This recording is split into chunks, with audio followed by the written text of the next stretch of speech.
And as if by magic, we're live. Waiting for a nod. Waiting for a nod. Yeah, yeah. Oh, Okay. we're live. Okay. Great. Right. It's all happening. Welcome to Viewer Comments and Questions, 17th of February, 2020. You knew that because that's today. That's correct. Yes. We're looking at last week's show, the big show on Friday, which was 10 ways to make reverb work for you. Yes. Or how to reverb. Now, what we normally do is I normally have prepared the comments from over the weekend, but I have not done so, Daniel. I had a weekend off. I have not worked this weekend. I know all the questions. Okay, I have them memorised. Great. There were... There we go. Hush now. Yes. Right. Stream status, bad. Are we definitely on the 5G storeroom Yes. Wi-Fi? It always starts off bad. Always starts bad, then Always gets worse. starts bad. Okay, good. Right, okay, right. So, the questions that we had on the show, let's see. There were a lot of comments on the stereo reverb hack, Yeah. and some people asking if they can do that for any stereo pedal. And the answer is yes, you can. You have to be aware if you've got there's a difference between a true stereo pedal and a pedal that just has a summed inputs. But any pedal that's got two ins and two outs really should be two separate engines running in parallel. And if that's the case, then yes. For the benefit of the group, if you didn't happen to see Friday's show, Dan showed us a hack. If you have a stereo pedal where you can go mono in to the mono input, you go out of the mono input, back in to the other input, the left, the right input, the left input, the right input, and then you go out of the other stereo input into your amp. So you basically create a loop, a stereo loop within the pedal itself. Looking for the Don't worry, mate. Let's get straight onto the questions. All right. So big thanks to BV, who is moderating today. He's telling everyone, please don't top chat for 25 minutes. We're going to ignore that today because we don't have any prepared questions from the weekend. So we're just straight into the live chat. So yes. please chat away. Chat away. Top chat away. And Super chat away. We shall answer your questions. So let's go from the stop.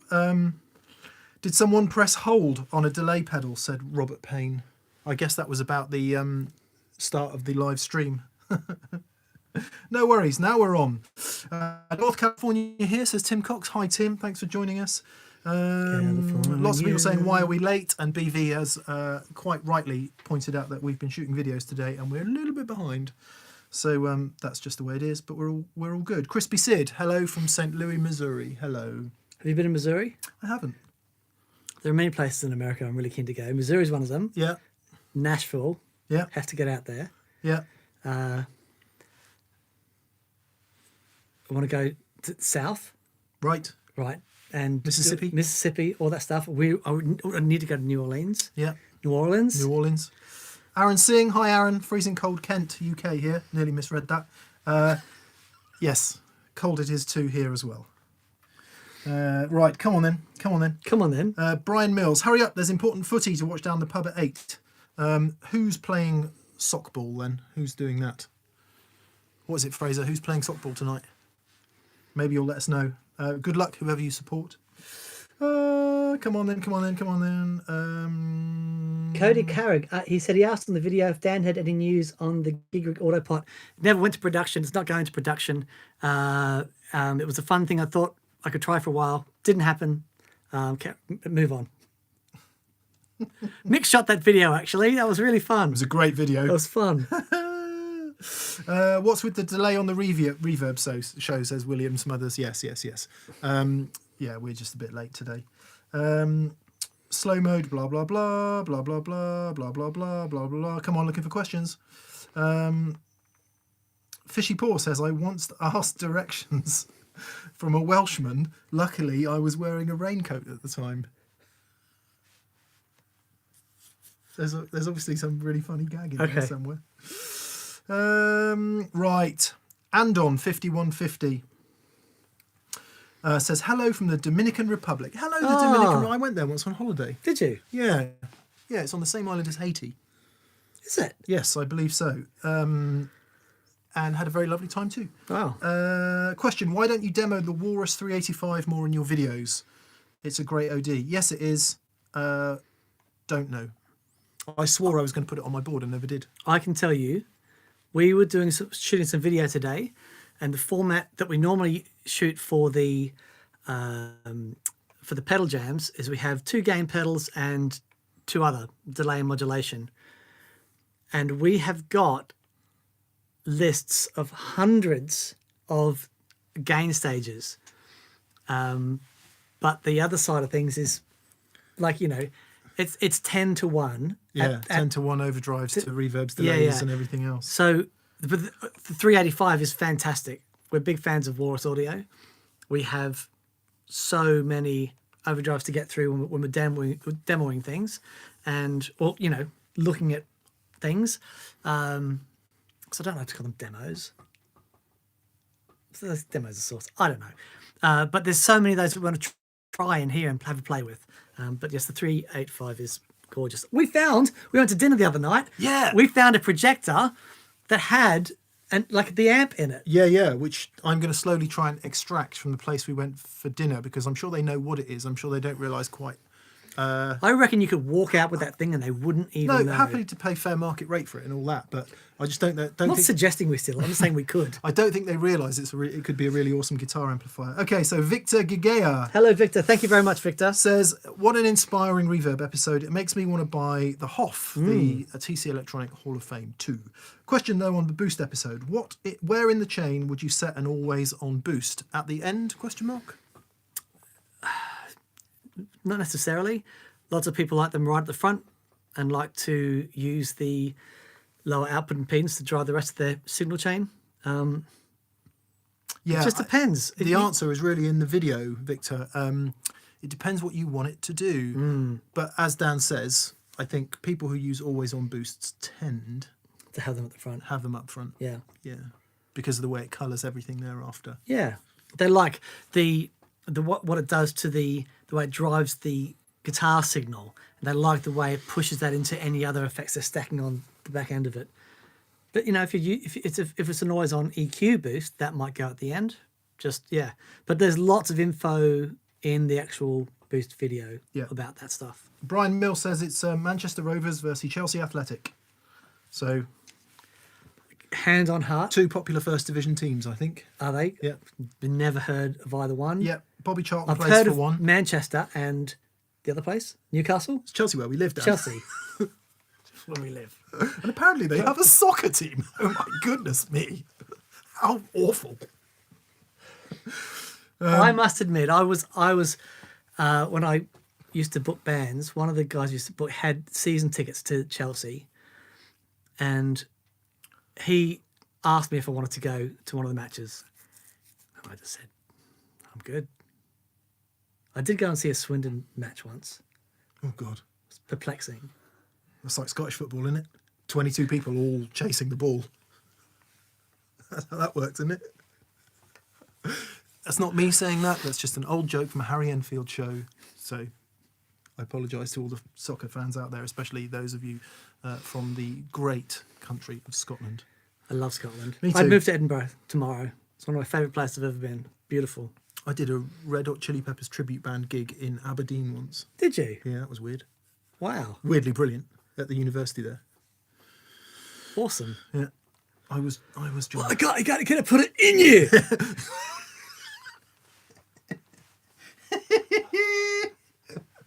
Under the bridge, doing skag. Actually, that's what they were doing under the bridge, isn't it? That's exactly what that song's about. Oh, how they all didn't laugh. Right, Matt Tamez from Austin, Texas. Matt, you're not going to believe this. Looking for a pedal version of the Vox Beetle circuit. Do you happen to know of anyone that makes one? Right, the actual Vox AC30 circuit, not sure, or the Vox Beetle amp, don't know, but we've just done a pedal called the Dr. Robert by Arkham or Acclam. Acclam. I'd never heard of Acclam before. No. And apologies for that, but Man, it is a really, really, really great overdrive, inspired by the hybrid amp that Dick Denny made in 1966 that ended up on Revolver and Sgt. Pepper's. Yes. And that will be coming up in Pedal Jams either next week or the week after. And it is really, really, really good. Sorry, Stephen Doug Music says, I'm from Scotland and that was exactly how we sound. I don't think so, but what I love about the Scottish is they have the best sense of humour Yes, of anyone in the world. They So sort of thank you, Doug. view the English with a sense of great pity, I think. Right, you kissed my mom. That makes me your dad, doesn't it? Not necessarily. Because kissing doesn't make babies. That's right. That's what you tell 5-year-olds. Evening, chaps. Any chance of seeing a video comparing the 1980s Brown Boss bass pedals to their guitar cousins? I adore my CE2B, but not sure on the differences. Ooh, That's a great question. very good question. Yeah. So what's the difference between a bass-specific pedal and a guitar pedal? Well, often it's the frequency range of the capacitors on the input, so they can handle a much lower frequency. And there's design considerations when you do that. But yeah, there's just trying to think. Guy from Simon's Dream, Mel, come on, Dan. Come on, brain. You know this. You think about that. Melancholy and the Infinite Sadness. Smashing Pumpkins. Billy Corgan. Billy Corgan. Because, he'll plug into anything and get a sound of it. But he's used bass amps and Well, that's a things. sound. And it's a sound.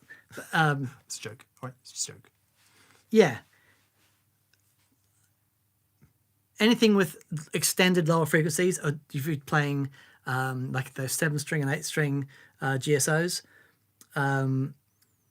or tenor, what do you call the baritone guitar? Extended things? scale? Extended scale guitars.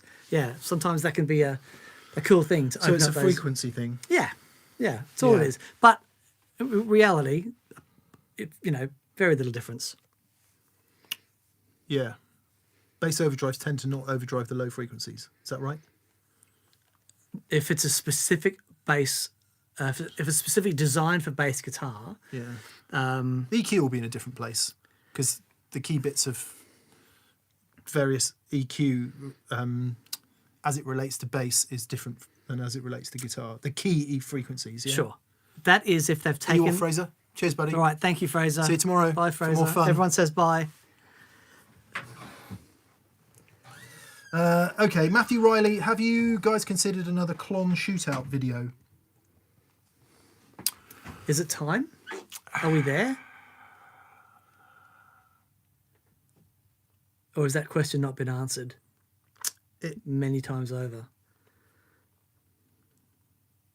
It's so tough, isn't it? It's so tough. I mean, we like the Ryra. Yep. There's other great ones out there. Every time you change the circuit, so if you put another feature on it, or like the Wampler Tumnus Deluxe or the Pro Analog Devices Manticore, every time you add another control, it's no longer a Klon. It's just Inspired by a Klon. a overdrive pedal that sounds a bit like a Klon, which is great. But nothing sounds like the Klon. Don't know why. Nothing sounds like my silver Klon. No. And then my silver Klon doesn't sound like my friend's gold one. Right. And it doesn't Wow. sound like my other friend's other silver one. Right. So So interesting. I don't know. Yeah, it's tough, isn't it? We're not really, Dan and I aren't really into shootouts. Might be the better way to say it, because a shootout implies that something ends up as best. And there is no best. No. That's Especially what it the gives... rest of the internet is obsessed with. Yeah, because what we don't want to give you guys is some sort of skewed perspective that because we play something and might, if we have 5 things when we're doing a shootout and we say this is the best, it's just wrong. It's the wrong question to ask. Yeah. It's about knowing the right questions to ask so that you work out what's best for you. Yeah, it's a tough one. Yeah. So is a tough yes, one. we will do another Klon shootout. Absolutely, no question. It's coming up. Yeah. Thank you, James Turner. That's very kind. I can't see a question Maybe. associated with that. Juiced Van Ingen says, Joost van Ingen says, can you do a show about the effect of cables on tone, signal and sound? Yes, I've been doing some background research on this as it goes. I got in touch with the lovely people at a great German cable company called, what are they called, Dan? This lot. Klotz. Klotz. Always like Klotz cables? Yes. Always like Klotz cables a lot. Specifically, this extra low capacitance Lagrange cable. Okay. I've got a bunch of those. Yeah. And I've been using them for years. We got sent some cables. We did by Klotz. Is that? A whole bunch of them. Different Okay. different impedance, different capacitance, different lengths, different jack materials. Wow. And I've been having a sneaky listen when I have a chance to do so, trying to distill that into a bunch of questions that make sense in a video. Okay. So yes, we are going to do it. Do we have any beer? Here. Yeah. You want a beer? I'd love a beer. It's been a day and I've been driving around and filming and stuff, and it just feels like the end of the day, just to get me in the right brain space. I could really do with a beer. So Mick, bless him, has gone off to get me a beer. By all means, if anyone is of legal drinking age and would like to join us in a refreshing substance, bless him. Thank you, buddy. That's very kind. Oh, Brewdog. This isn't some crazy paid sponsorship. No, Dan no. literally just said, do you want a beer? And I was like, yeah, I've actually stopped drinking beer. Have you? Awesome. I just the only time. Thank you very much. Cheers to everyone out there. Cheers, guys. When you've had a day, you know what I mean? And Yeah. it's like, Have you had a okay, day? I've had a day. I've had a day. Oh, mate. Where were we? Clon shootouts. That's nice. Brewdog is awesome. What is it? 5 a.m. Saint. I promise you this is not some... They haven't sent us beer and gone, can you please put this in your Yet. show? Doesn't work like that. Right. Oh, Joe Walsh is on again. Hang on. Rick Romanelli. Hi, Rick. Rick says, the way your video release schedule works, are we hearing the new pickups on the Blue Stratocaster? Yes, the Reverb show was the new pickups. Mm-hmm. That was the first one. And then the video that's going to go up tomorrow, which is a pedal jams, also has the new pickups. Mm-hmm. And obviously the one we shot today has new pickups in, and I think after hearing it, the Much difference better, is it really is. I've still got some tweaks to do. I'm going to do some... you've got to play pickups for a little while to let them do their thing. It's so interesting. You really do. Become as one with the guitar. Yeah. That doesn't just take a couple of hours. It takes a little while. And speakers. Yep. So I'm going to do the next vlog will be on height adjustment and what a massive Wow. difference even just a 0.5 millimeter makes. Wow. So that's the next vlog. Anyway, yes.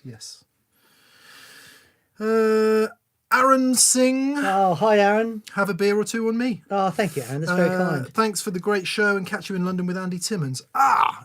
It's almost like you planted that question, Aaron, and thank you very much. Look, I have a stamp on my hand, and you will receive a similar stamp when you come to the gig Yeah. and see us and Andy. So for anyone who doesn't know, we're doing 4 dates with Andy Timmons.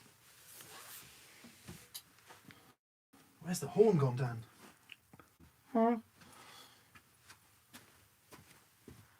You know what they say about dead air on the radio, Dan? Tell me. Shouldn't have it. Right. Okay. Andy Timmons. We're doing 4 dates with Andy Timmons in April in Liverpool at the Cavern,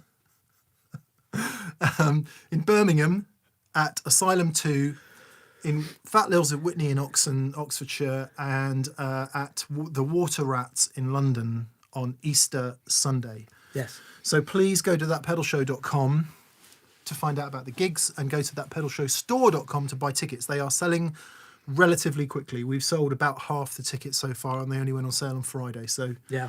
if you want to come see Andy Timmons and the That Pedal Show band in either Get on of it. those locations, Liverpool, Birmingham, Whitney and London. London. Yeah. Hit thatpedalshow.com or that pedal show store.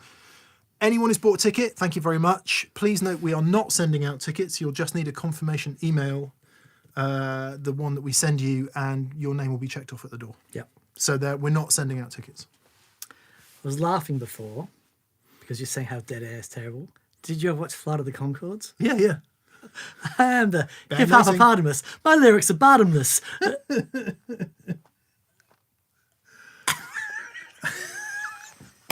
Anyway. Have you seen the Elton John ad where he's in for Snickers? No. And they're it's like a, I don't know what you call it, a rap off where people are rapping at one another about how their rhymes are whatever. Right. And all these people stood around doing the rapping, and then Elton John steps in and starts singing one of his famous hits, and somebody takes him aside and he goes, "Dude, you're just not feeling yourself today." Hands him a Snickers, and then he turns into this really badass rapper and starts rapping. It's a brilliant ad and very good of Elton John to do it. Right. Jordan Brown. Hello, Jordan. Hello from Canada. Hello, Canada. No, we love all places in the world, but we especially love Canada. Yep. He says, I just bought an Earthquaker Avalanche V2 reverb delay. I absolutely love it, but trying to figure out how to use it in a band setting. Any tips?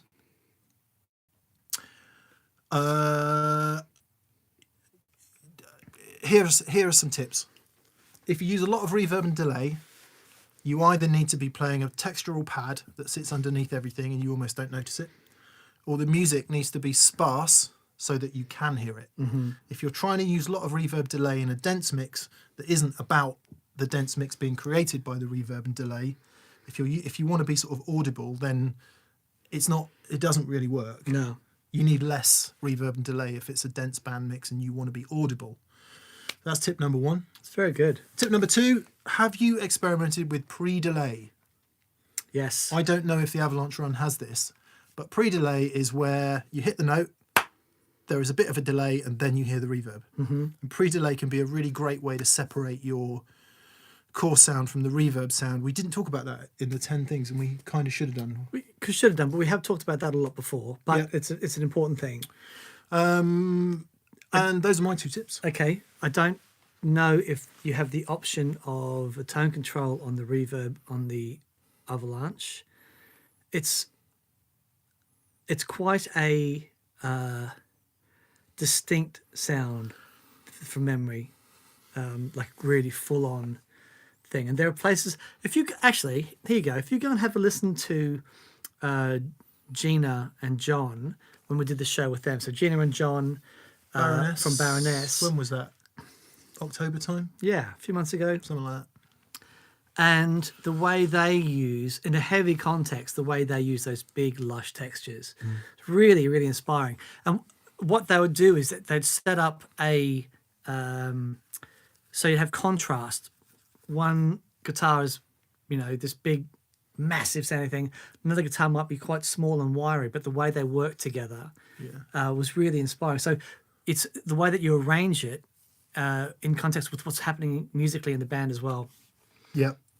To be fair, Jordan, I think we had a lot of questions like that over the weekend from memory about, I can't get it to work in the band mix. And I don't know whether that's coming from people who are kind of going out playing their normal covers set or whatever, playing their normal set, adding a massive reverb and going, wow, this just doesn't sit. The music has to be made with that in mind. You can't just bang it on your solo to Johnny Be Good. It's not going to work. And like that, you wouldn't stick I don't know, like an amp tweaker heavy metal pro on Johnny Be Good either. Yeah. You know what I mean? It's got to work. Exactly. Rick Mason, hello Rick. Question: why don't guitar amps have a 9-volt power amp for power out for pedals, especially for the effects loop? Because generally the pedals are on the floor a long way from the amp, and if the amp is a long way away, you need a very special long cable. You need a step-down transformer to put out 9 volts. You'd need so it would be noisy. Yeah, so generally inside the amplifier, you've got DC, which is the if you've got a valve amp, the valves are running on DC, which is what your rectifier does. It goes from AC to DC, so you've got this, the valves 80 DC? 80 DC. But then taking that, and then turning that into something that your pedals can use. Yeah. It's just another section of the amp that I don't think most guys would actually find useful. Yeah. Also, from an amp manufacturing point of view, it probably cost this much to put it in there. Yep. And anyone who's ever manufactured anything will know that if it costs that much, it ends up adding that much to the retail price. Yep. So, it costs you $20 to put in there. That puts $120 on the price of the amp, makes it uncompetitive. What I will tell you is the Victory V4, the Duchess guitar amp does have that because it's in a pedal format anyway. Yes. And that's got a 9-volt, it's got 500 milliamp DC out to run a bunch of pedals off if you want. So, maybe there's one or two things out there that do it, but your traditional amp that sits on a cab, not so much. Andrew Nuttall. Any more insight into the top-end roll-off of tape echoes into the 2-rock? Also, have you found other pedals that do the same thing? I notice a number of drives, etc., that do the same thing into my clean 2-rock or a clean 2-rock. Well, let's start this by telling everyone what you bought this week. A full-tone tube tape echo. Yes. We bought, Dan. We bought. Yeah. Yay! Yeah. I'm, as regular viewers will know, Dan and I are both fans of rabbit holes, and here's another one. Yeah. So it was so interesting when we did that delay show, and every time the tape echo came on, something just filled the room, and it wasn't about it being loud or anything. It just, and I've had some theories that I've discussed with you that I think are going to go part the way there, but we are going to do a show on that and talk about the elements that go into a tape delay to make it what it is. Yeah. And the preamp is a really important part of it. Yeah. So people have said a couple of things. A few people have said, yeah, the EP3 is dark. It is. I don't remember that from the EP3 we had here. So that's one theory. The second theory we want to put to the test is, and we're waiting for the full tone tube tape echo to turn up. We're waiting for an Empress tape delay to turn up, and we're waiting for the J-Rocket Ape to turn up. And when those things have turned up, we're going to go, here's a bunch of pedals that are tape echo oriented. Mm-hmm. So the Empress says tape delay on it. The Echoes is a tape delay emulator. Mm-hmm. And we're going to say, how close do these sound to a proper tape machine? And then secondly, can we just get a great tape machine out of any digital delay if we add some stuff to it? Yeah. And I'm quite interested in that. Definitely. It's going to be fascinating. What made me really think about it was when we plugged the Walrus Mako D1 in for the first time. Right. And I was like, wow, fidelity. Yeah. So if you just add some extra stuff to that, anyway, there are many questions. So yes, Andrew, there is more insight. We're just waiting for some things to turn up so we can make the full show. Dr. New says, are you guys going to invite a bass player? Would love to hear more about bass effects from you. We actually have invited a bass player, very special bass player, who's going to be joining us in a week on Thursday. Oh, yeah, with Rob Harris. We've got Rob Harris and Paul Turner from Jamiroquai are going to come down. And with the drummer, we're going to get funky. They can tear us a new funky bone. They can. Thank you, Gyrus Grove, for your very kind donation. Thank you very much. Thank you. Just so that anyone knows, the donations that come in is not to help us buy beer. Or tape echoes. They're to help with the production costs of the show. Fraser and Simon and my new glass that I've bought. Yes. But yeah, production costs. Yes, that's the way it works. Yeah, so thank you very much. Much appreciated. Someone asked a question about the gig. They said, will there be merch available? Yes. So much merch. Absolutely will. I'm just trying to find who asked that, who is coming to see us at one of the gigs. Anyway, I can't, sorry, it's gone away. But yes, there will be merch available, and we're very grateful when anyone buys merch, because that's likewise what pays for the show.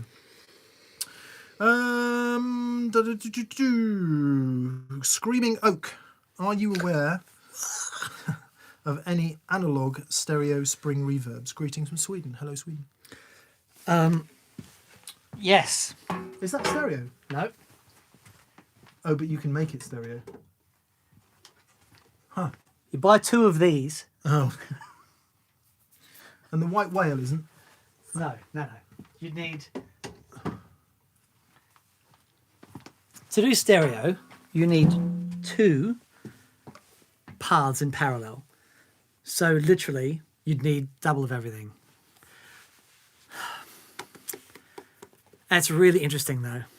Yeah.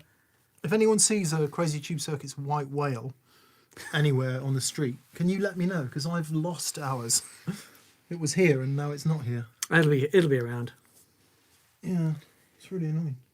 There'll be loads of people going, it's there on the wall behind you. It's behind you.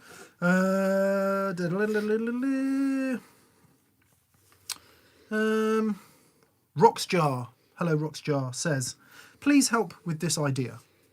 I want my delay tap tempo to be modulated by our drummer's kick through a trigger. Kick, trigger out, tap tempo in to delay. Is there any pedal that can do that or other option? Free the Tone Flight Time has a real time BPM analyzer, but it only works plus minus 20%. Right. So if you were at 108 and your drummer started going at 360, it wouldn't work. If you had so there are, if you had a, let's say a timeline or some other MIDI control pedal, and you could set up the tap tempo on a CC message, then there'd be a way to hook up a mic into a, there'd be a way to do it. How does tap? Could you do it with control voltage? Yeah, getting the mic into that world, and then getting the We've seen it CV done to with a CC. compressor, but we haven't seen it done with the, because this crazy neon egg thing, neon egg planetarium, you can sidechain a mic into that and do the compression, but I don't think it sets the delay time, does it? No. So. No, there'd be a way. There'd be a way. There are people much more clever than I'm sure, going to say in the comments. Yeah, Chris Turner, when you prep for a live job, do you look at what other guitarists are playing and select your gear to complement, or go with your current favourites? The latter. Yeah, you be you. You do you. Yeah, I think so. Yeah, although it is a bit weird. Dan and I do live in a bit of an odd world. I'm slightly trepidatious about the Timmins tour, because I think we're going to turn up in those venues and the sound engineers are going to look at all the amps and go, no way. They can say no way they like. We've paid for their services. They're there to do a job for us. Let's see. I'm looking forward to it. It's going to be amazing. Yeah. I think we're going to have a shock. You say that, but then you get there and it's always awesome. Fat Lils will be awesome. Yeah. Because Zach is awesome. Yeah. And he's like, when we got to Fat Lils with Joey, we sort of tentatively stepped up to Zach, the sound engineer, and said, really sorry, we've got like 6 really loud guitar amps. If you only want to mic one of each of our, that's fine. He's like, nah, mic them all up, turn them up, it'll be great. Yeah. I think you'll be surprised. I hope so. Yeah. My Secret Machine, Mick, thoughts on the Greer Lightspeed Overdrive? Greetings from Denmark. We really like it. Yes. Don't use it because it's not necessarily my kind of thing. But it sounds amazing, and it always sounds amazing. It's just a perfect Moore pedal. Mm. Would you agree? Yeah. It breaks up in a... First of all, I'm a big fan of Mick Greer. Yep. The guy is a legend. I love his attitude, and every time we see him, he's just a really inspiring guy to know. So there's that. And like everything that we play of his has got something about it there's an edge there. You know, there's something that's really, passionate and human, you know, and the light speed is great. The first time I heard it was when I did a board for Devon Townsend, and he had the light speed and the southpaw, I think, both on there, and it's like, whoa, these are just wonderful. Yeah, big fan of Nick's stuff. Big fan of, you know, all of his stuff. Actually, his Danish Pete absolutely loves the light speed. Yep. Just more. Into a nice amp, just more. Yeah. It's perfect. Light speed, tar pit, that's another one. Killer. Sorry. There you go. Yeah. Rydock, why are most sound guys such jerks? They're really not. No. They are not. Sound engineers are not jerks. Sound engineers have to deal with jerks night after night after night after night. And I think it wears them down and it turns them into occasional belligerents. Sure. Because the problem isn't loud guitars. No. What's the problem, Dan? Loud shit guitars is the problem. That's perfect. And I apologise for swearing, but that's the problem. That's perfect. Yep. Sorry to drop that. No, but that's couldn't have said it better myself. Yeah. Very burpy with my beer, so I apologise. Chris Boots. Hello, Chris. How do you dial in an even volume across your pedal board? Live from Brisbane. So, Chris, Rizzy. the question is, hello to all my fellow countrymen and my fellow people from Bris Vegas. The question is, do you want everything to be at unity on your pedal board? And I would say nay. For example, there are certain pedals that I step on that always happen to be at louder parts of the song. And if I set those up at unity, the sound gets sort of buried a little bit. So I have those set up just to be a little bit more, like, you know, when the really heavy tones tend to be in heavier parts of the song. And, you know, when you hit on those and the whole band's lifting, you want that to lift as well. So it's just being aware of the context in which those sounds are being used. If you are looking to get unity stuff, one thing that I always do is I listen for the bottom frequencies as opposed to the top frequencies. That's really interesting. If you listen to the bottom frequencies, Yeah, that's so interesting. Then what tends to happen if you set everything up to like you listen to top end, not listen to bottom end. If you go to a certain section and you haven't sort of and you haven't done it that way with the bottom frequencies, then it might sound a bit thin. But by setting things up, making sure the lower frequencies are all there at the same level at unity gain, then that's what works for me. This is how I set my volume up. Volume 1, loud. Here I am. I'm here. You can hear me. I'm below the vocals and I'm not intruding in any way. That's volume 1. That's volume 1. Okay. Like It it. sounds nice. Yes. Here's volume 2. It's quite loud and it's a little bit loud and you can't hear me over the singer because you need to hear me at this point. And here's volume 3, which is really loud! And that's a sound you never hear at soundcheck. Yes, you never hear volume 3 at soundcheck. Loud, louder, loudest. Very good. And if you play with confidence and you play the right notes and You play with dynamics. you're with that, in your band playing, that's fine. yeah, because you've got somewhere to go. Apologies for shouting. It's just this in the waveform on the recording. Yeah, well, he's got a limiter on there, so Oh, okay. All right. yeah.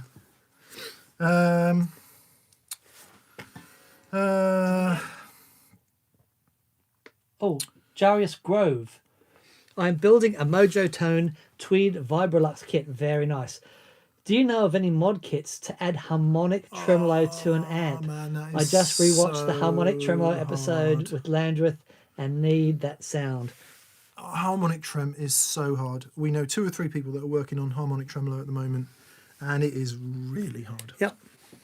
Because it need another 2 valves or at least 1 more valve? To do it properly in the it's really tricky. Doubtless the kits are out there, but I don't know of any. I don't. Yeah, I don't know. That's a really good question. And thank you very much for your super chat. It's very kind. Unfortunately, I don't have an answer to that one. I don't know if anyone does a harmonic tremolo kit to add in, because what you'd need to do, you'd need to break into certain sections of the amplifier that I wouldn't necessarily want people tinkering around in the output section and stuff unless you knew what you were doing. I don't know. Jake P, do you guys know any bouncing ball delays? If not, how could I approximate this? I don't know what that means. A bouncing ball delay. Yeah. What is that? What's a bouncing ball delay? If anyone Expand, could JP. elaborate, that would be interesting. I've never heard that term before. Nice. Merlin, with a J, Merlin VH says, I have an Ed O'Brien Sustainer Strat. It's great, but I don't really like the sound acoustically. It doesn't really sing, so to speak. What can I do to improve the sound? Greeting from the Netherlands. Hello, the Netherlands. It's not about what can you do to improve it acoustically. The tricky thing is with that guitar, to get the sustainer in and all the electronics and all that sort of stuff, there's a lot of wood that is absent. That also... It's got battery in there. Yeah, all that It's got stuff. extra stuff. Yeah. It's also, how can I say this and not be in any way damning of anything? It's a mid-price Mexican-made Fender. It's got a very thick finish. It'll be multiple parts body. And here we will incur the wrath of everyone who says that the wood from the guitar doesn't make any difference. Whatever. So yeah, you're using not quite so carefully selected wood, not quite so carefully selected hardware. So what could you do? You could put a Callahan bridge on it. That would zing it up a little bit. Yep. Potentially. Yep. You could have a bone nut fitted. Yes, that'd make a big difference. That might zing it up a bit. You could take some mass out of the tuners. That might zing it up a bit.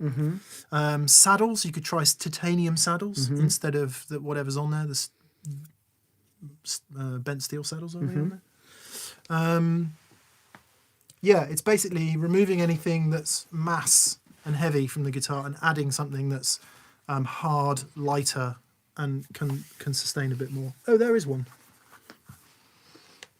As if by magic. But maybe the other way to look at it is to stop worrying about what it sounds like acoustically, plug it in and let it do its thing. That might be the better answer. I have been practicing loads, and I realised today when I came in here and plugged in and everything was loud, it's like, man, I've got to get some time to actually play loud. Yeah. Because it's so different when you're playing with gain and the way the guitar, as opposed to, acoustically, which is great. Playing at all is awesome, but yeah, I need to find some time to. It's a different thing at volume, isn't it? Totally different. I'm lucky. Dan lives a long way from here, so he doesn't get to come in here every day. I come in here every day, and so whenever I play the guitar, I play loud, and it's a different world. See, I had this set up by Johnny, and that's great. It might just need a good setup. Sounds like it's ringing okay. It's fine. I want to get the Callahan in here. Well, we need 5 springs in there as well, Dan. Yes. That makes a difference. Yeah. 5 springs in the cavity does make a difference. Right. Brian Reed, Dan. How is the matchless ESD cab holding up? Yeah, it's great. I need to spend some time with it. I need to get it... normally, when we get a new cab and new speakers, we'll set up a loop and let it play for ages and ages. We just haven't had time to do that. So I want to break it in a bit. But I'm really enjoying it. It's wonderful. Does sound great. We're going to do the 4 ohm, 16 ohm thing. Yes. And try that out. Yeah. Christopher Burnett, just a few bucks to say thank you. Thank you, Christopher. Thank you, Christopher. That's I get very kind. loads of compliments from my bandmates for my tone, and that is mostly because I watch TPS religiously. Well, thank you. Awesome. Thank you. It's gratifying how many people say that, actually. Yeah. that things have materially improved for them tonally since watching the show. Well, great, it has for us too. Definitely. So we're all in the same boat there. Yeah.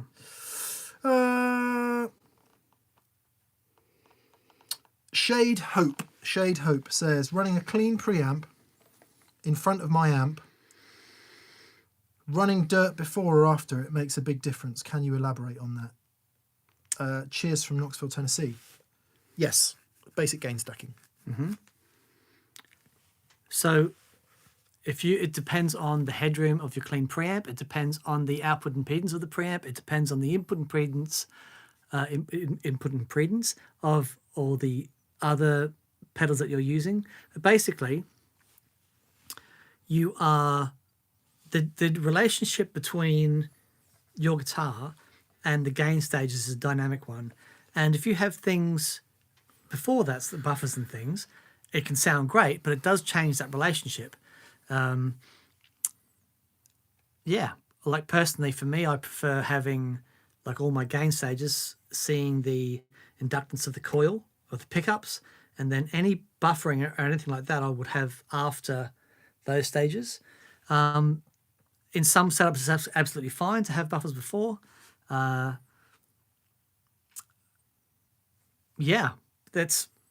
Totally depends on your amp as well. Basically, I always think of it like, imagine 3 glasses on a table. One's your pedal, one's your preamp, and one's your amplifier. It doesn't matter. These could be 3 pedals, they could be 2 preamps and an amp. They are all gain stages, right? One of them could be a delay, it could be an echo. But consider that you're putting a signal in one side, that signal's getting bigger, and then it's going to the next thing. Now you introduce water to the equation, and you fill up each of those glasses half full. right. You apply some signal, which is some more water. Okay. Yep. Yep. Once all the glasses are full, you can't put any more water in. That's right. And that's it. You're done. It's not going to get any louder. It might get a bit squashier and a bit gainier, and there's water going to be going all over the floor. Everywhere. It's a terrible mess. It's just messy, right? But if there's headroom in those glasses for more water, then it's going to get louder, and that's the way it's going to work. And that's just basic gain stacking. So if your second one is full of water, adding more water, not going anywhere. If your amp is full of water, it doesn't work anymore. But if your amp's full I'm up, just seeing German pints now, the big ones. we should do this with beer and drinking. So I tell you, I'd be really interested to see what you guys think of this. I want to do a show on the effects of beer and related consumables So what? We just get some beer in, drink, and see what happens next. with the band. Yeah, Play. we'll put up a disclaimer. This is not for children. It's parental advisory watching. Richard Putman, beer number 2 on me. Taxi home. Thanks, beer. That's thank you, Richard. Thanks, beer. Stephen Innes, how about we just admit that people who believe wood makes no difference are idiots? Nah, we can't call anyone an idiot, really. You only know what you know, and you don't know until you know. That's right. And experience is everything. So, and everyone's experience is different. So yeah, Richard Henry. Hi, Richard. Thanks for bringing Andy Timmons over. Yeah. Hope to see you in Liverpool. Pleasure. Please, please, please do come to Liverpool. And if anyone else is in Liverpool, buy a ticket. That's the one that's selling slowest so far. So come to Liverpool. Is Liverpool selling the slowest? No, Birmingham's Birmingham. selling slowest. Yeah. Yeah. Come to Birmingham. Well, come to any of them. Come to all of them. Yeah. Follow us around the country in a little tour bus. That'd be awesome. Michael Force, have a beer on me. Cheers from Sweden. Thanks. Thank Michael. you. Yeah. We'll just say again, we try and spend it on production, not on beer. But if you insist. Yeah. Where do we buy these? We bought these beers for when someone came in. Who was that? We thought they might like a beer. The Queen. Yeah. It was the Queen. Nicholas Vilsted says, hi, That Pedal Show. I tried the pedal hack on my RV6, but I don't think it worked. It just started humming and got louder. What happened? Check your patch cable. Can you configure the RV6 outputs to do different things? It's not there. Where is it? It was there. It's there on the shelf. This is the second pedal, the second reverb pedal I've lost this week. Oh, it's there. There you go. No, it should be fine. Just go out of output A into input B, then you'll be fine. Yeah. That is interesting. We should try it. Yeah. We'll try it and let you know. We don't know the answer. Stefan Aboul Elah. Stefan Aboul Elah. Hello. I love you guys and TPS. Thank you. Oh, thank you. Can you please do more videos on acoustic guitars? That would be so awesome because there isn't really a lot of good material online.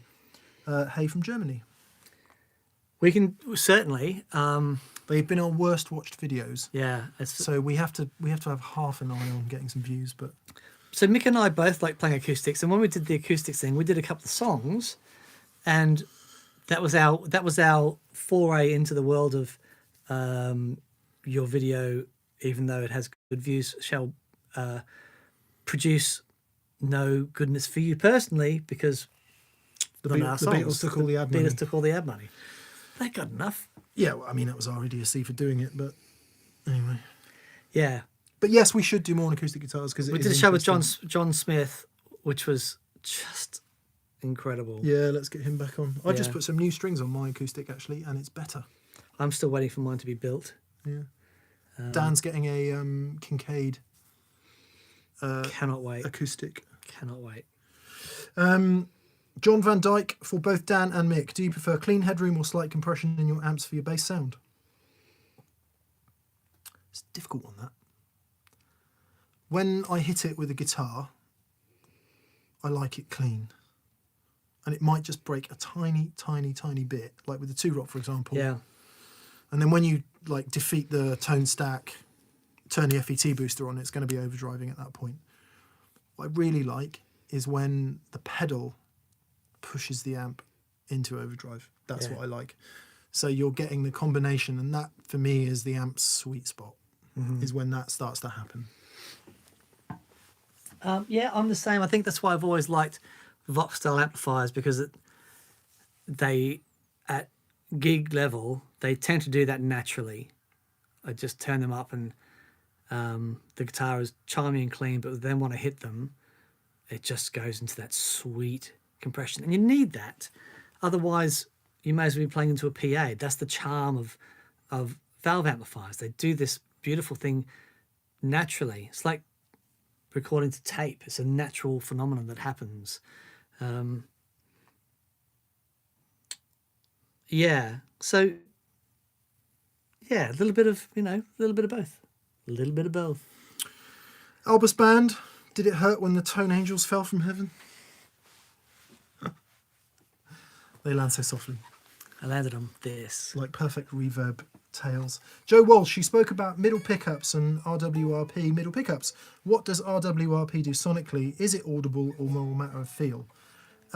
So for anyone who doesn't know, RWRP means reverse wound reverse polarity. And what happens is on a guitar such as a Stratocaster, for example, imagine these are all single chord pickups, not these things. This one can be RWRP, which means when you go to this position here, the position 2, they act like a humbucker. Because when you get a humbucker, like this, for example, this is actually a small humbucker. Those two coils are, one of them is normal and one of them is RWRP. That's how they buck hum. So taking that further, if you do that with your middle pickup, once you go to the position 2 here, it bucks all the hum. And yeah, it does make a sonic difference. You get more scoop. It sounds scoopier and quackier. So people who like that in-between sound tend to like RWRP. And more controversially, some people say that because it's RWRP, it's doing something different in the guitar, and the guitar doesn't resonate in the same way. Johnny Marr believes that. Tim Mills believes it, or at least worked with Johnny on it, and so did Bill Puplett, who is Johnny's guitar tech. Right. My pickups are RWRP. Are they? which I was really surprised about. Wow. Yeah. Really surprised about. And it sounds great, so I don't really mind. Angus Potter Irwin, what was the hardest video to make? All of them. The hardest ones are probably some of the really None of them I are don't that know. hard, really. No. The hard bit about it is if you've got to get in a car and put all the kit in a car and travel somewhere, they're a ball ache. Yeah.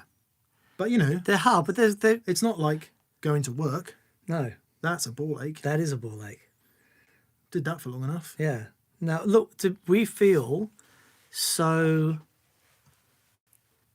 privileged to be able to do what we do. We're both aware that we've spent a long time in this industry, so it's not like we've won the lottery, so to speak. Like, we've worked really hard to be in this position to be able to do what we do, but still, I still every time I walk in here, I pinch myself. That it's amazing. So it's not. No, it's not hard. No, it's not hard. So funny. I've been watching some old videos, and I saw a comment on the Vocoder episode. So I watched the last 10 minutes of that last night, and I was crying. It's pretty hilarious. Oh, it's so Probably funny. from about 3 years ago. Dan and I did vocoders and sang some songs. It's so good. On the subject of which, Nicholas Fuller, you've referenced having copyright takedowns. You seem to restrain yourselves from playing note-for-note recreations of popular songs. Are you gun shy?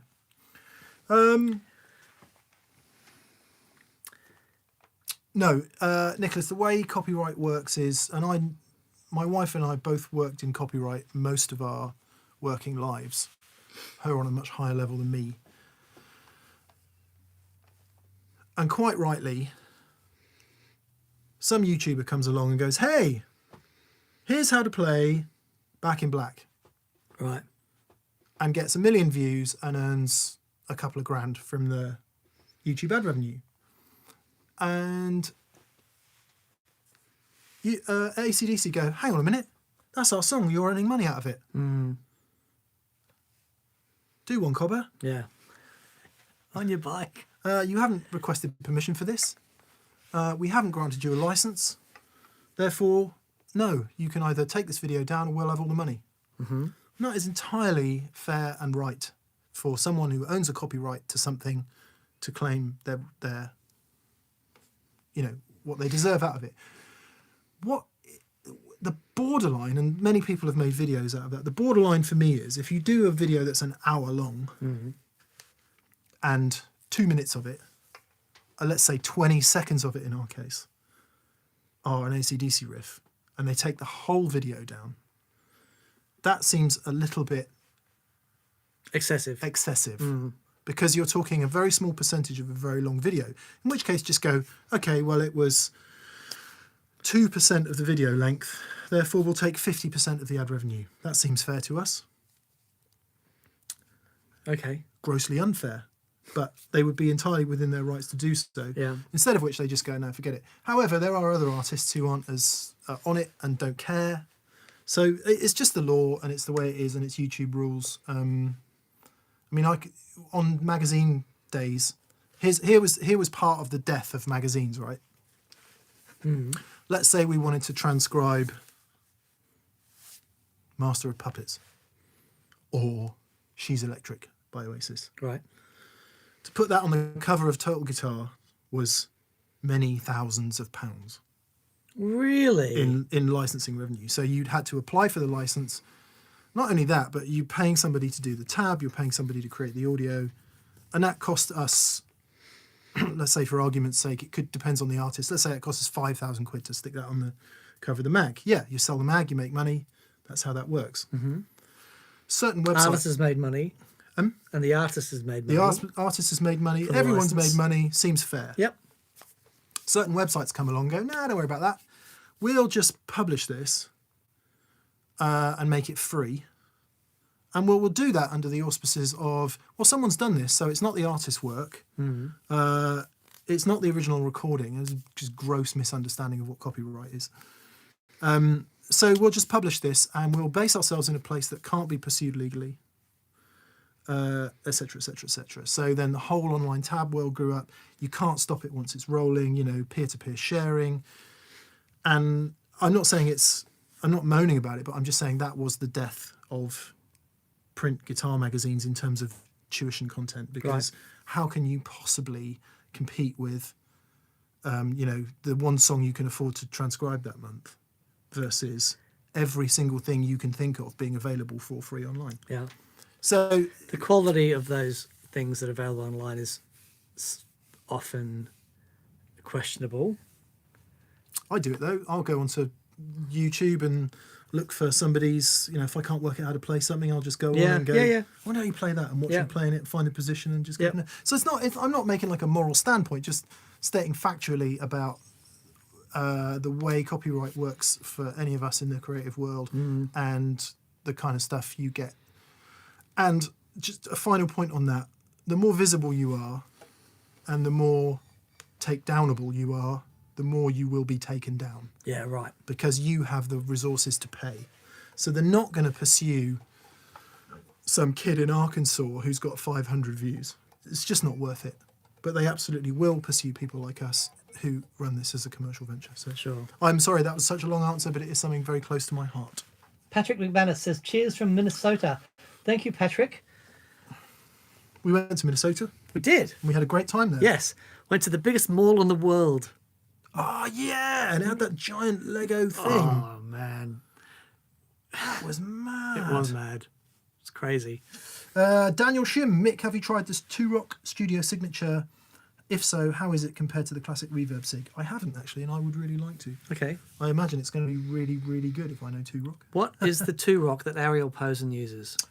Traditional clean. Traditional clean. So I heard him using that at a gig a couple of weeks ago. Blinking egg. What a good sound. Oh, Yeah. so good. So good. Not hairy enough for me, the traditional clean, but don't tell anyone. Right. Because it's that classic, big, clean 2-Rock sound. Right. When people say 2-Rock, that's what they think of. Really? Well, that was magic. Yeah.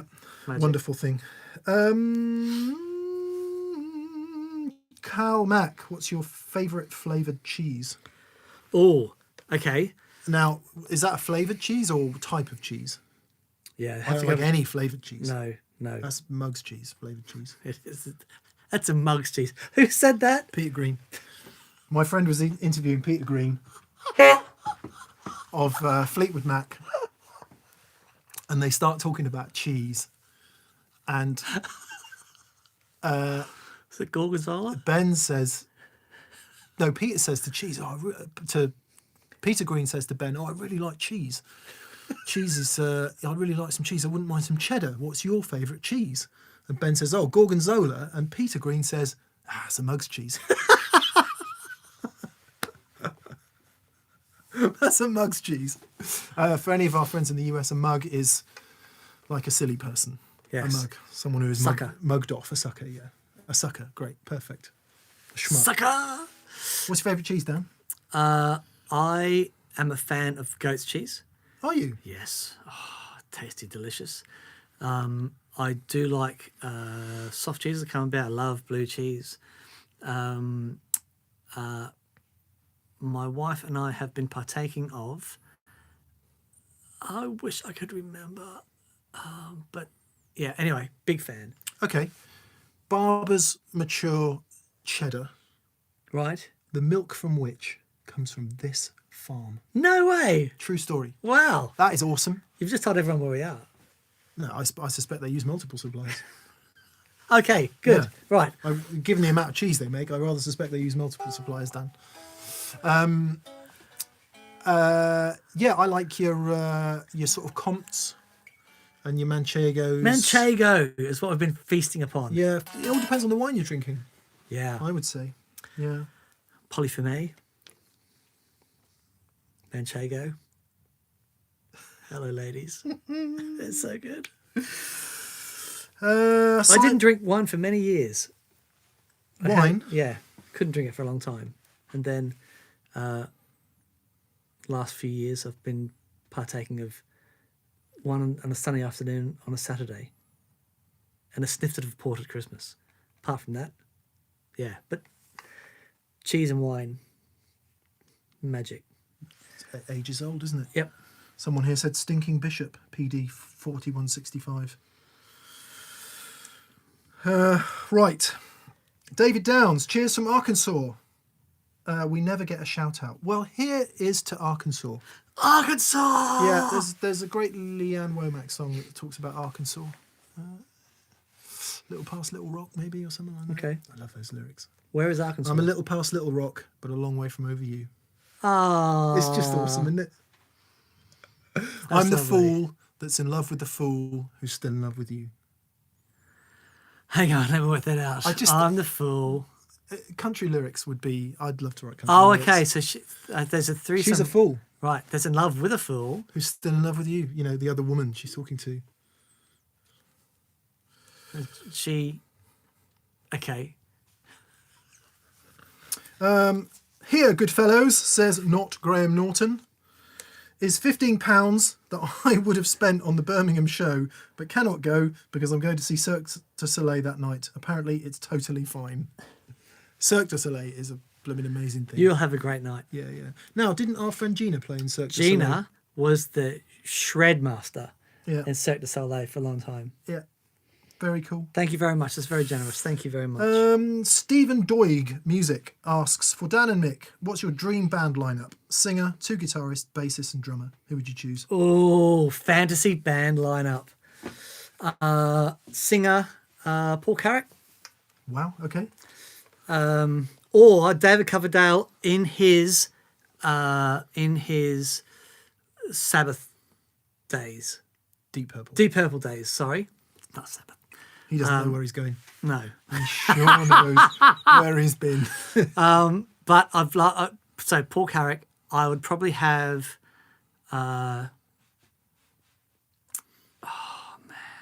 Aretha Franklin for me on vocals. really? Yeah. That's Best singer who ever lived. okay. Yeah, I'm not arguing with that. With the Okay. possible exception of Stevie Wonder. But Okay. All right. Start again. come on, this is quick fire. Right, Jeff Buckley Jeff Buckley. on guitar and vocals. Yeah. Stevie Wonder on keys. You haven't got keys. You've got 2 guitars, bass, drums and singer. Okay. I'm going to have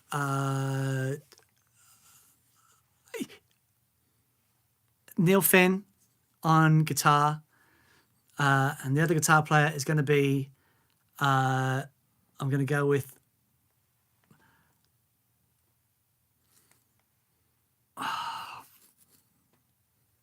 let's say, Neil Finn and Andy Timmons. That is great. Right? Neil Finn, Andy Timmons, who's the drummer in the Paul Simon band? Played on Asia. Plays with Paul Simon now. Abe Laboriel Jr. No. Give us a clue. White, Yeah, black, white guy, curly Steve hair. Ferroni. I know. Steve. Jordan. No, come on, someone. Guy who plays with Clapton. Him. Steve Gadd. Steve Gadd. Massive thank you, Simon Williams. So Steve Gadd and Abe Laboriel on bass. Okay. So I'm having Aretha Franklin. I'm going to have Michael Landau. And I'm going to have Mark Rebo on guitar. Ooh. I'm going to have either James Jamerson or Pino Palladino on bass, which might seem like a bit of a crazy thing, but Right. I'm going to go Pino, right? Okay. Because we never got to hear James Jamerson later, Right. but we've heard Pino play with Paul Young, John Mayer, D'Angelo, and everybody else. So I'm going to go with Pino. I saw him live do his thing. Just a master. Drummer is tough. Drummer It's is tough. either Steve Jordan or Abe Laboriel Jr. Right. Oh, okay. So, but we're both in the Laboriel family. And I think it's Steve Jordan. Wow. Okay. Yeah. So that's my ultimate band ever. Joe Walsh, how's the vegan lifestyle going, Dan? It was terrible. I put on over a stone in 6 weeks. It was just didn't suit me at all. I felt didn't sleep properly. I would wake up at 2 a.m. starving, like wake up from hunger. Was just didn't work for me at all. So then I did a week of keto. Best I've ever felt in my life for that week, except when I was doing jiu-jitsu. And I didn't have the energy. So jiu-jitsu, you do we do 5-minute rolls at the end of a class. So you do like 30 minutes of technique and then you do 30 minutes rolling. So you try and get 6 rolls in. I would get 2, 3 rolls in and I felt like I was going to die, like call an ambulance. Just couldn't get enough air in my, it just didn't have the energy. So what I'm doing now is I'm back on my intermittent fasting that I used to do. And I feel great. And I'm on basically an 18-6 intermittent fasting. I've got plenty of energy. So I don't eat before I train, wait till after. I've got so much energy in the roll. It's crazy. And I feel great. So, and I've already shifting some of that stone that I put on in my vegan days. Yeah. So it didn't work for me, unfortunately. Some people it does, just didn't work for me. Cool. Sorry, was that too detailed? No, it was great. Right, It's really interesting. I have breakfast, lunch and dinner. Right. Soul's the goal. I once showed my mother some TPS clips that I thought were funny. And now whenever I put another one on, my mum looks at Mick and says, "Oh, he's the idiot." Thanks. Your mother is mind identified and not present or conscious. Tell her that from me. Okay.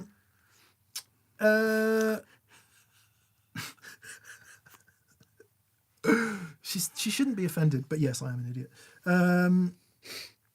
Where were we? EJ Smith, massive fan from Philly. Ah. Hello, Philly. No question, but if you want to celebrate with me, I'm a few weeks from ordering a 2-Rock Studio Signature. Oh. Yeah, well, you know how much we like 2-Rock amps. No problem. Dan, could you recommend a good wiring harness for a Telecaster? No. Never used one. What does that mean? Isn't that those pre-made kits that you get and put in? Emerson Custom is the Emerson place, Custom, yeah. They're place for great. that stuff. They're great. Yeah. Andrew Tresher, will you feature some Bad Cat amps when Andertons gets them in? Well, it won't necessarily have anything to do with Andertons getting them in, but it would be good to see some Bad Cat amps. Bad Cat's been through a bunch of owners over the years, and I believe changed again relatively recently. Okay. So, yeah, always like Bad Cat amps. So maybe.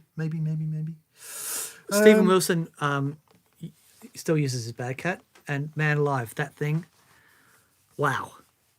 Killer. Remember the gig we went and saw, and it was Dave Kilmister, Stephen Wilson, and Dave had his Brunetti, and that and the Bad Cat together. And so great. Epic. Rosa78, how do you dial in the Hudson broadcast? I'm struggling with the high gain side. Do you know there's a gain trimmer inside for the high gain side? Right, that's interesting. So you can, it might be that's your problem. If it's not gainy enough or too gainy. Big trick with the Hudson broadcast, don't be afraid to roll off some bass. Right. Because it's full frequency. Most overdrive pedals roll quite a bit of bass off. Don't be afraid to do that. Nice. Would be my advice. Right, Dan, we're galloping towards needing to go. Okay. We do have a meeting this evening. It's blooming 7:30. It's 7:30. Yeah. Wow. Yep. Okay. Buzz Crumhunger. Buzz Crumhunger. It's not your fault, but where's he gone? But you, Mick, and also your friends and guests caused me to go ahead and buy a used 2-Rock CRS from 2012 version 2. Still getting to know it. Congratulations. It's taken me 2 years. Right. To really learn. I do that. It's over there. Oh no, it is back there. It's taken me 2 years of playing that thing. It's easily one of, if not the best, sounding amplifier I've ever heard. It's definitely the best amp I've ever had for me, without any shadow of a doubt. It is amazing. It's a crazy thing. Francois Dive. What high-end amp can do D-style cleans, Dumble style cleans, as well as a high gain sound. Would you recommend? I've played a lot through Messer Mark V, but feel like it's lacking something. Yeah, I mean, most multi-channel Messers can definitely get close to that kind of thing. The Lone Stars can get close to that kind of thing. Fuchs, maybe you should try out a Fuchs. They do some Dumble style amps. That Fuchs is obviously. great. Yeah. Yeah, they do one called a TS1, and also the Bloomfield Drive, which is basically exactly what you're talking about, but it's a lot of money. Yeah. But yeah, that's it. Yeah. That's what you need, I would say. There's also boutique makers. Pete Honore's got a really nice Dumble style amp made by a boutique maker out of middle of Europe somewhere. Right. Czech Republic maybe. Can't remember. Right, Catherine's coming in to tell us we need to stop. Stephen Daly says, any tips for people stuck in flats and can't get to epic volumes and aren't in a band but are in the pursuit of quality? Thanks for all the knowledge and the wallet destruction. It is an ongoing saga. So we're going to do some more shows on it. But it is a really, really tricky one, trying to get those sorts of... Because what happens at volume is the sound waves interact with the guitar on a different level. So it forms this different relationship at volume. Doing it quiet is really, really tricky. It's something that we're going to explore more because it's a really big, important question. Yeah. You know, it is tough. It is really tough. It's a different thing. Yeah. Right, we're going to do 3 more questions. Okay. Number 1 is... Oh, that's from you, Stephen Daly. So we're going to do 2 more questions. Chris Covington, what delay pedals are currently on each of your boards? I have my tape delay, which that is part of my rig. I've currently got my DD3, the one I got in Japan. DDS3 or The DSD3? Or Yeah, DSD3. DSD3. or 2 or whatever it is. The delay halt sampler. Yep, one. that is in a wetter box with my analog man, and I go between the 2 of those and blend them in parallel. So those 2 and the tape delay, that's what's on my rig at the moment. I've really liked the Boonar at the moment. Yeah. The Dawn and Prince Boonar, it sounds a bit cleaner than the Catlin Bread one. Belly Puck Deluxe sometimes, Analog Man ARDX20 sometimes, but we have got a show on this coming up because It's really interesting. Have just acquired a full tone tube tape Echo, Yeah. which And I don't think is going to be on my pedal board. And I'm trialing the Echoes Yeah. because I think that's going to find, I'm so impressed with that thing. I think might be a home with that. What I was thinking about this, the prerequisites for my own personal delay. And one of the things is it has to have an analog drive-through. It just has to. Which is a problem with the Mako D1, the Walrus. So we're going to put that to the test and go, hang on, are we just prejudiced against analog drive-through, or does it actually matter? It's because if you're doing wet dry, it matters. Let's do the show. Okay. Let's do the show. Boom. Final question. And thank you everyone for your questions. Actually, sorry, 2 final questions. From Simon Williams, any suggestions for an alternative to a PV Delta Blues 15-inch speaker amp? Once you've heard a 15, it's really hard to move away from it because they do sound utterly fantastic. Really? Yeah. Fender did a Vibreverb with a 15. Right. From what I can remember. Which was pretty fantastic, and there are various twins kicking around with 15s in for lap steel guys. Well, pedal steel guys. Yeah. It's tough though. Delta Blues, good amp, really good amp, and that 15-inch speaker. So maybe the other thing you could do is think about having a nice 1x15 cab made and a head of your choosing. The Delta. That's the same one, sort of in the It's Classic Series. Classic Series. There you go. Yeah. But with a 15 and tremolo and reverb. So is there no one making a? There you go. We've got to get a 15-inch speaker in. Okay, right. It's such a cool thing. So yeah, I would have a 15-inch cab made, nice Zilla or something like that. And what are some good 15-inch guitar speakers? I don't even know. No idea. Oh, sorry. No, I'm There's got to be a fascinated. JBL or an EV one. Awesome. Okay. Yeah, it's a whole thing unto itself. Wow. Okay. And the very final question. Thank you everyone for watching. We've had a blast as always today. From Mod Nick. Good morning, guys. Good morning. You must be in America. Okay. Um, Or very, very early in Australia. well, they're 11 hours ahead. Something like that. Oh yeah, could yeah. I'm struggling with my Sunface BC183 Love Pedal Believe. That is what is Octava. that? Oh, Octave, yeah. Yep. And a full tone Deja Vibe. What order should I put them in? Ooh. Mod Nick. It's really hard, right? Because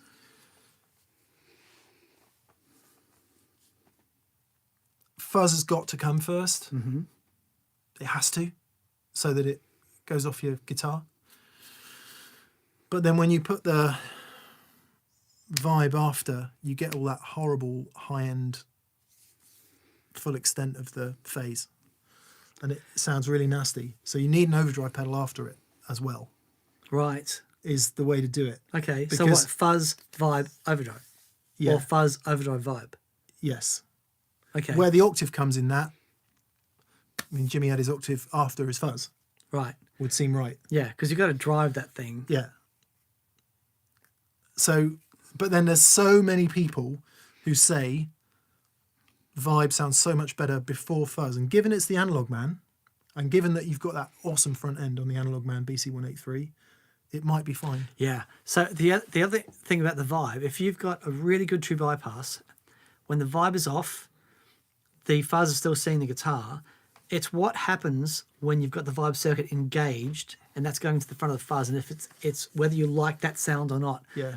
The really important thing to remember about the fuzz, it's not just the input impedance you've got to worry about. You've got to worry about the output impedance as well, because you know, like if you just stick a delay pedal on after your fuzz, suddenly your fuzz can go really bright because the output impedance on your fuzz Yep. is actually really quite high. Yep. So this is why the fuzz is a world unto itself.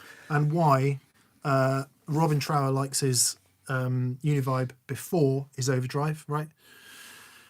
In Jimmy's case, Univibe after fuzz, but remember it's going into a slamming Marshall. Yeah, so yeah, the Marshall is overdriving. Yeah, and So limiting. what I would try is go fuzz, octave, vibe, but try an overdrive pedal after your vibe. Okay, Set, not too gainy. just a hair. Just to, it's what I use my clon for. Right, Exactly that. very cool. I like that. Try it. Okay, we're Okay, done. thank you guys. Have a fantastic week. Massive thank you to everyone that's commented and to everyone that's gone to thatpedalshowstore.com. To anyone in the UK that's coming to see us with Andy Timmins. Please don't forget that. Yeah. April 8th through 12th, I believe. Yeah, so more info at thatpedalshowstore.com.